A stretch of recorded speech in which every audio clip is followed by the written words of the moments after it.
Good day, beautiful soul family, and welcome back to Miracles Beneath the Surface. All the honor and all the glory and praise goes to our Heavenly Father in Yeshua's name.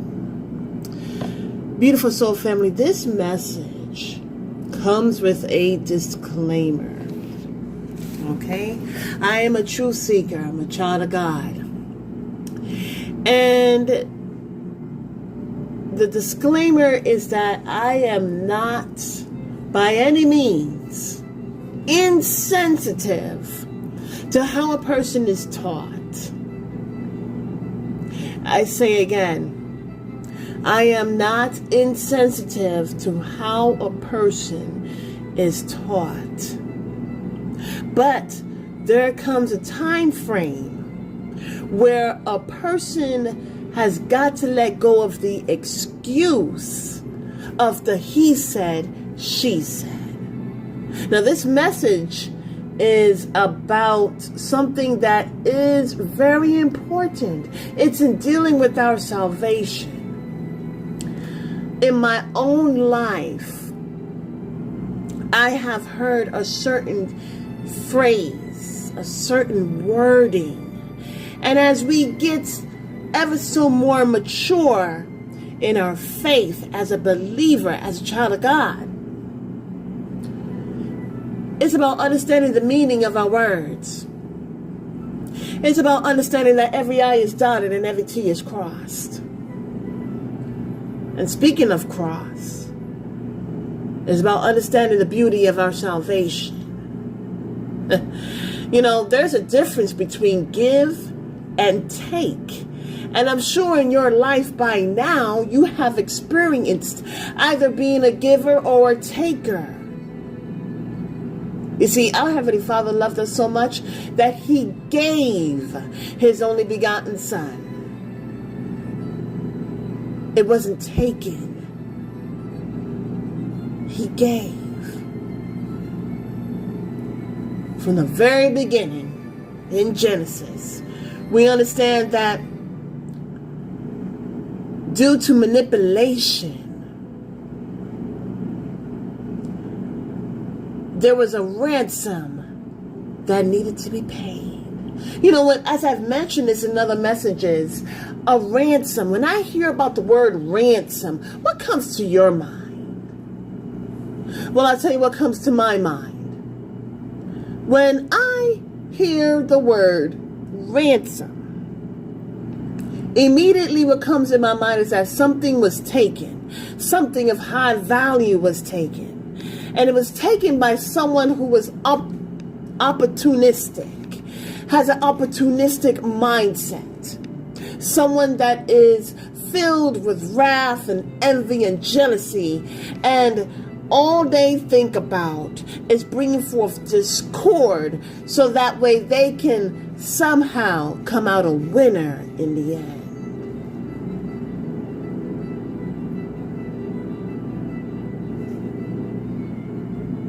That's what comes to mind. Something being taken, something kidnapped.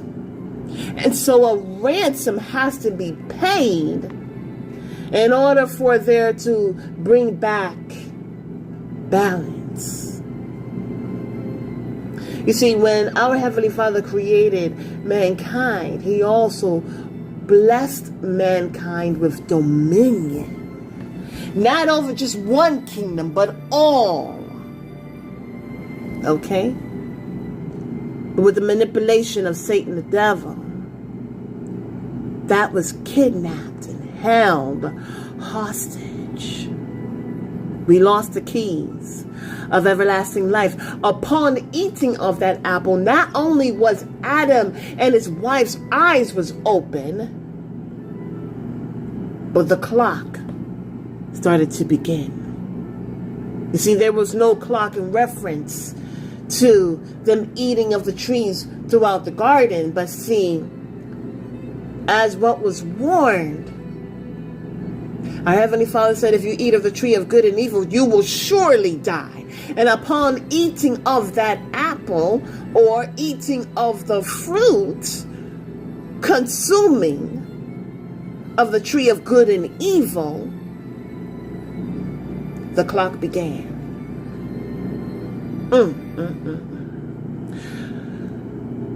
So our Heavenly Father gave His only begotten Son to pay the ransom that we couldn't pay. And not only that, not only did He give His life, but He did something with our sin. See, it was on account of our sin, He took it upon Himself. But He also did something very interesting. He wore it as a camouflage. He went covert into the lower parts of the earth. And from the outside, hallelujah, hey, from the outside, they thought He was defeated. They thought that they killed Him. Oh, but to their surprise, He was there to let them know what was up. And He took back the keys of hell and death. This is what we see in Revelation chapter 1, verse 18. Beautiful soul family. So as you can imagine, it's so important to understand the difference between giving and taking. You see, when someone kills your life, when someone kills you, they're taking. But when you give your life, that's a whole different story. Yes, they whooped Him. Yes, they did mockery and put a crown of thorns on His head, but nothing that they could do could kill Him. He was still on the cross. As a matter of fact, He said, "Father, forgive them, for they know not what they do." And then, hallelujah, He returned back complete. He said, "It is finished." Every I is dotted and every T is crossed. I am the Word of God, and I will not return back void. Hallelujah. And He gave up the ghost. Some versions say the ghost. Some versions say His Spirit. You see, when you're giving it, back then, when Constantine was bringing forth the merge of paganism and the believers, there were those who was standing up and saying, "No, I'm not for this merge. I will not be merged with paganism." And so a lot of them died being a martyr. A lot of them gave their life. And after a while, they were like, "Listen, how many martyrs are we going to have here?" You see, there is a difference between giving your life and having your life taken. Our Heavenly Father Our Heavenly Father gave His only begotten Son to pay a ransom. And this is important, beautiful soul family. Oh, yes, they would like to think that they killed Him. There's many a times that they could have killed Him. Pharisees and the Sadducees were looking for the great opportunity, opportunistic mind frame. They even wanted to kill Lazarus. Because of why? Because it was giving the people hope. And they wanted to bring an end to that. It's very important to understand that He gave His life. Another thing to understand is that He's the very one that resurrected Lazarus and resurrected the maiden. He's the very one that took mockery. They said, "If you were the true king, save yourself." But to the very end, hallelujah, He was faithful and loyal and true. No word returns back void. Hallelujah. He said, "It is finished," and He gave his life.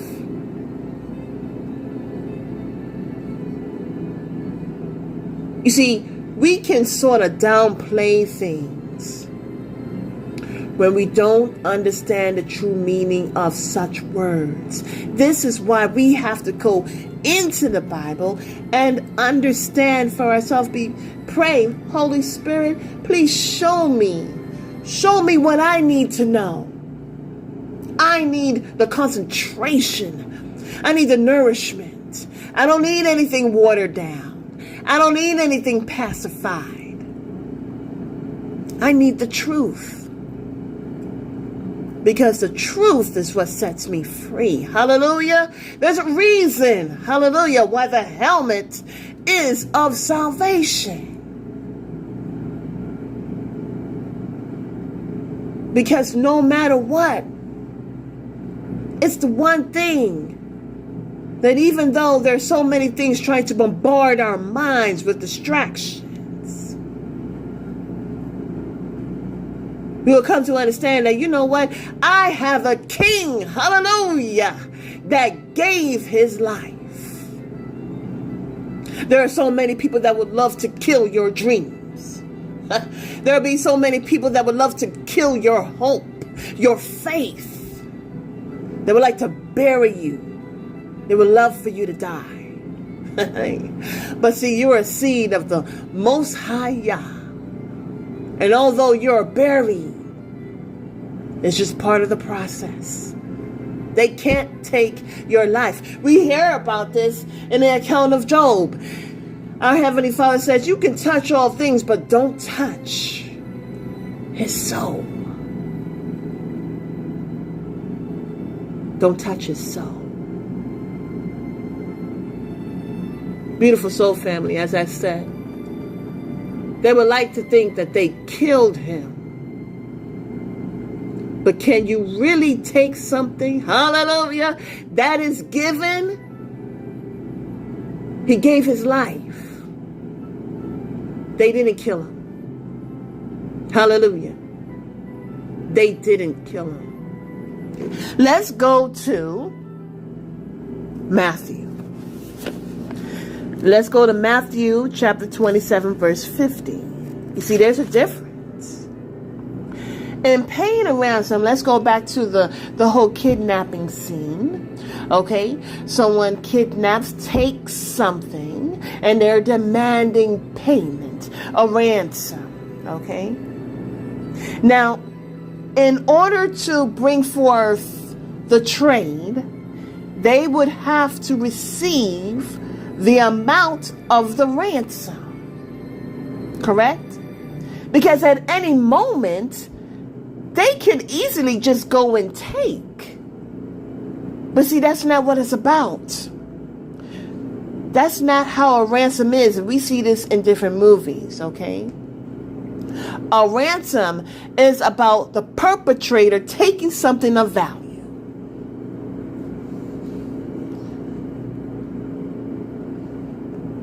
And they say, meet me at this time and place. Then there's a trade-off.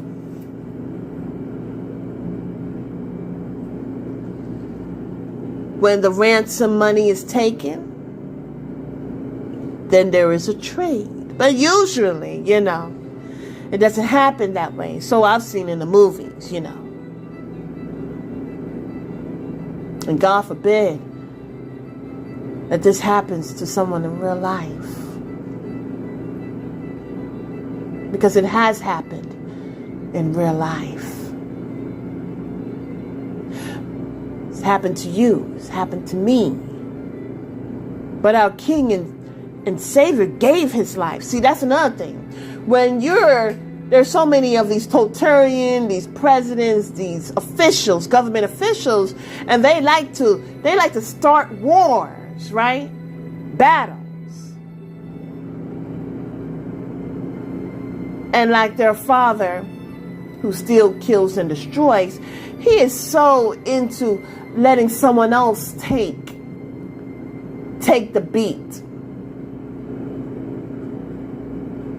take the pain on his behalf. But see, our King and Savior gave his life on our behalf. He wasn't defeated. As I mentioned before, if it's all about money, they could take the money. But see, it wasn't about that. He gave his life. And as I mentioned before, the Pharisees and the Sadducees, they were so corrupt. They were planning on how can we take his life? But it didn't happen. As a matter of fact, when it came to the Garden of Gethsemane, the soldiers came after the Judas kiss. He said, "What's going on with all of these soldiers? You know where I have been." You see, they could have taken his life before. But it wasn't according to God's divine plan. Because he has the final say. Amen. So, this can be very interesting. We have Matthew, John, we have Matthew, Mark, Luke, and John. Okay. And I encourage you to read this all on your own, because I would love for you to get into the Bible. And I would love for you to really meditate upon the Word of God, to understand what was done on your behalf. Again, they would love to flaunt the fact, or they would love to flaunt a lie. Okay? A lie and say that he was killed. But if you really think about it, his life wasn't taken. It was given. Have a beautiful and wonderful day. God bless.